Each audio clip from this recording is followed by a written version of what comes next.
Hospitals are never truly silent. Even at 3:17 in the morning, the hour when the world outside forgets itself, there is always a sound, a monitor, a ventilator, a whispered conversation behind a curtain, and sometimes something else.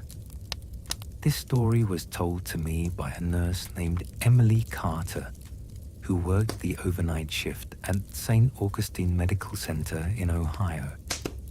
She doesn't talk about it much anymore, but she never worked nights again. Emily had only been a nurse for 8 months, knew enough to still double-check medications, experienced enough to hide when she was scared. Night shifts were supposed to be easier.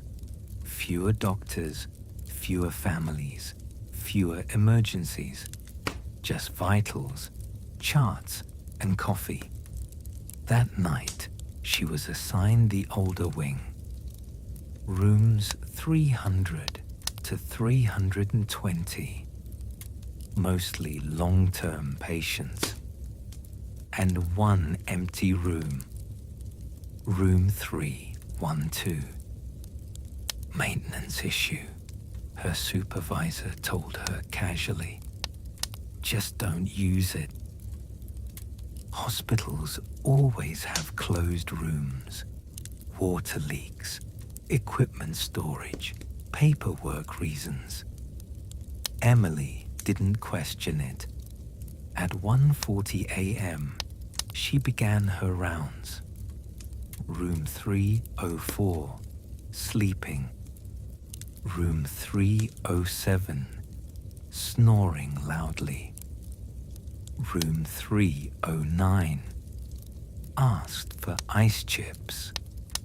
Normal. Then she passed room 312 and heard breathing.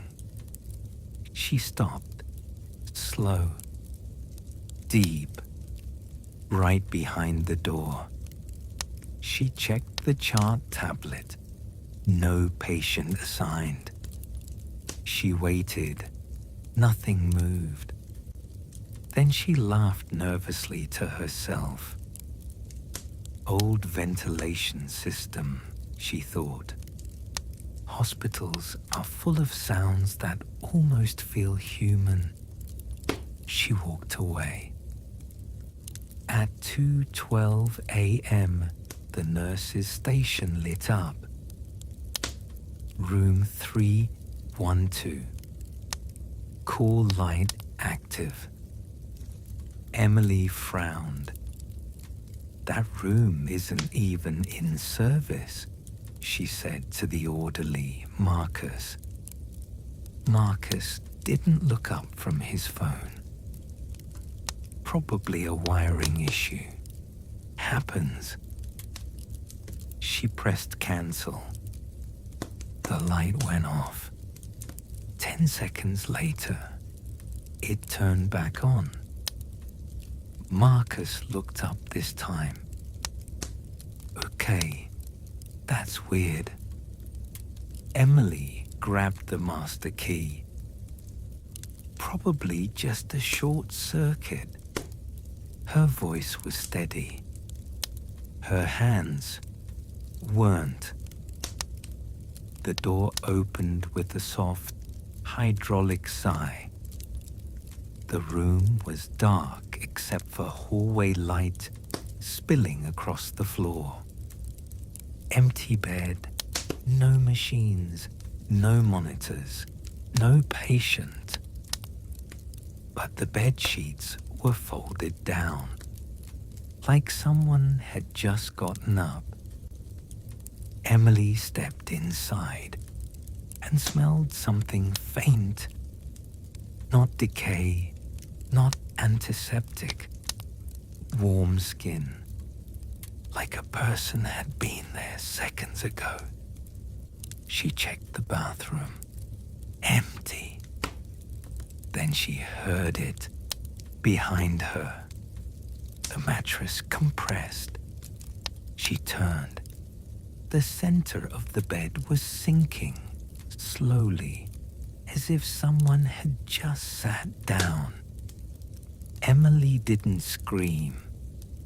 Nurses don't scream easily, but she did step backward into the wall. Then, the cool light turned on, right beside her head, without anyone touching it. Emily ran back to the nurse's station. Marcus laughed nervously. Okay, yeah. Maintenance can handle that one. She tried to laugh too. Then she checked the digital records and froze. Room 312 did exist in the system, but it was archived. Last patient, Daniel Harlow, admitted February 12th, discharged February 12th, time 2:13 a.m. Discharged meant death. Emily felt her chest tighten because the current time was 2:13 a.m. Exactly. She scrolled further. Cause of death: cardiac arrest during overnight observation. Notes: patient repeatedly insisted someone was sitting on his bed. Emily pushed the screen away. Not funny, she whispered. Marcus leaned closer. You didn't enter that? She shook her head. Then the overhead speaker cracked alive. A weak voice came through, not an announcement, not a page. Breathing. Then a man whispered, "Don't turn off the light." The nurse's station phone rang. Caller ID 312. Marcus answered. Silence. Then, where did she go? Marcus hung up immediately. They stared at each other. And from down the hallway, a cool light illuminated room 309, then 308, then 307. One by one, like footsteps coming closer until room 311 lit up, then stopped. The hallway went quiet. Emily whispered, "It's looking for someone." Marcus asked, "For who?" Behind them, the cool light flashed. Nurses station active. They turned. No one there, but the chair at the desk slowly rolled backward, like someone stood up from it. Security arrived 20 minutes later. They checked every room. Nothing. Systems reset. Lights normal. But the supervisor pulled Emily aside. Quietly. "You opened 312 tonight." Emily nodded. The supervisor exhaled slowly. "We keep it closed because nurses kept reporting a patient asking for help years after he died." Emily swallowed. What did he want? The supervisor hesitated, then said, "He never asked for help for himself. She looked toward the hallway. He kept saying the woman sitting on his bed wouldn't leave. Emily quit night shifts the next day. She still works there, daytime only. But sometimes during early morning rounds, a call light activates on a panel that no longer exists in the renovated wing.